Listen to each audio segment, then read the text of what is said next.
everyone, my name is Tessa and I am here as part of Digital Liberation Now, a transnational, non-governmental organization that strives to enable affordable wireless internet access over a span of 10 years in Afghanistan, Bolivia and the Central African Republic. Studies have shown that the internet provides different countries with useful data and knowledge to encourage social, personal and economic growth, as we can see in Western countries who have the privilege of experiencing this on a daily basis. We plan to make those installments starting in 2021, so the developing countries can see their improvement as fast as possible. As press officer, I am the official representative of the DLN, and I will be guiding you through this conference.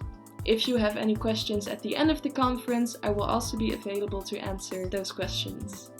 First, we will talk about the steps that we are going to take in order for our project to become reality. We will start doing this by explaining our vision and our mission as DLN and how the internet has made such a huge impact on our society nowadays. We will have an expert to enlighten us about partnerships and regulations and a social media expert for the social media campaign that we will use to promote this movement. But before we get to that, I would like to introduce our CEO, Anastasia. She is here and we are very happy that she is here. And let's all listen to what she has to say. Thank you, Tessa. I'm very proud to be here and represent my company and to tell our story so we can make dreams come true. As a non-profit organization, we are invested in solving big problems for millions of people without the internet. As a value proposition, we are creating equal changes for everyone through online connectivity. We consider that having the same rights and opportunities online is necessary in today's world. We envision a world where everyone has the same opportunities thanks to online connection. We aim to change web policies to ensure that wearers' internet access will remain affordable. For many, the web is censored and their freedom of expression is curtailed, while others can afford to go online at all. There are still 4 million people around the globe where those benefits are out of reach. In 2018, we enabled affordable wireless internet access across Cuba. We would have been able to do without help of our amazing partner Texa, a government-owned telecommunications company with a monopoly. They have been very helpful throughout the whole process, which wasn't always as smooth as we hoped it would be. But thanks for the dedication and hard work, we managed to finish what we started.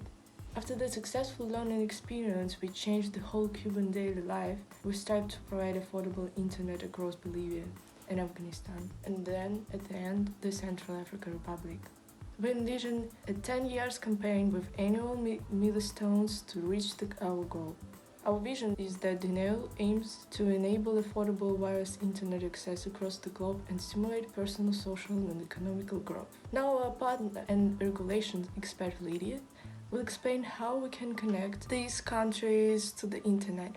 Lydia is an expert on different partnerships we will do locally and the regulations we have to follow to put all things into place. Thank you, Anastasia, for your introduction. So indeed, we know it is difficult to install internet connection in developing countries, but that is one of the reasons why we decided to take on this challenge. Most developing countries lack fiber optic lines, cell towers, internet routers, or reliable electricity. But most of these countries already have satellite antennas, and that is where we can come in help. We are partnered with Noxnet, who can provide satellite internet in rural areas. This will be our first attempt to install internet. We are also going to partner with AT&T, which provides DHL and cable internet, a more secure way of navigating through the web.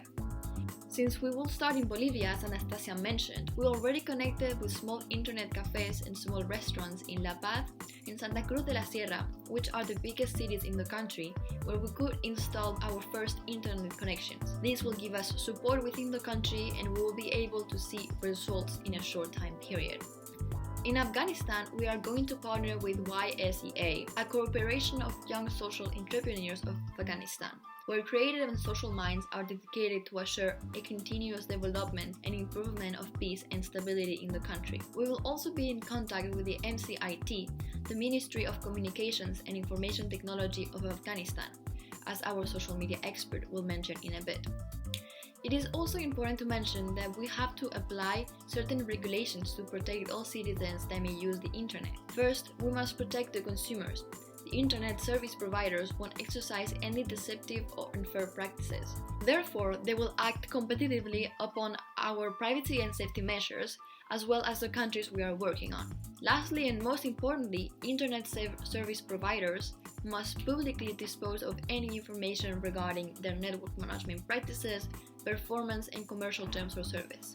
As part of the LN, we will make sure these regulations are being respected, so our purpose is achieved in order to give internet access to as many people as we can. Now it is time to talk about how we will spread the movement and promote this cause around the world. So I will leave you with Pook, our social media expert. She will explain all about it. Thank you, Lydia. So indeed, to raise awareness for our cause and make us familiar with our future partnerships, we will conduct a social media campaign.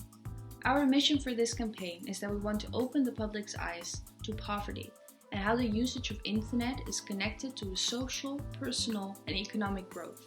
This will ideally start a donation movement afterwards. The social media campaign will be targeted at the Central African Republic, Afghanistan, Bolivia, and multiple wealthy countries like the USA, Norway, Germany, and France. We will also get in contact with the government, which will help us follow proper regulations to make installments such as satellite or cable internet. We also want to work together with companies like MCIT in Afghanistan.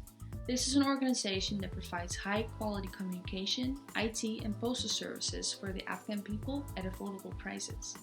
The countries we will be targeting all have Facebook as their #1 platform. A universal, useful way to target our audience is through shock advertising. Shock advertising evokes strong feelings among the customers and also increases attention and influences the behavior in a positive way. Besides that, it increases the impact of charities, which sometimes have a relatively small advertising budget, just like ourselves. Another part of our target audience will be the ones who we may end up partnering with. People involved with governmental issues, for example, and different businesses. And that is why we decided to choose Facebook as one of our channels, because their user base has an average age of 40 years old. These decisions will help us achieve a successful social media campaign. Thank you, and Anastasia will take over from here. We hope that throughout this conference you are able to sympathize with the cause and see how the internet really impacts our life, giving us opportunities that we will never be able to have without internet connection. We believe it's time for the developing countries to shine and develop themselves to be as strong and smart as they can be. We would kindly like to ask you to go to the website, and if you can, please donate. Even if it's $1, everything counts. Together, we can make this course possible. The power is up to you. We would like to thank our audience for being with us here today and for listening to our story. I would like to give out a special thanks to our team, who have been working relentlessly in order to make our dream project come true. A special thanks to our chairman, Anastasia. Thank you so much for contributing and being here with us today. And I also want to thank our amazing experts, Lydia and Puck. I hope they were able to clarify some of the doubts you may have had about internet installment in developing countries, or about the movement to help the people in need. If you are interested in our project, please go visit our website and donate. Every cent counts and you can make a difference. Thank you so much and have a wonderful day.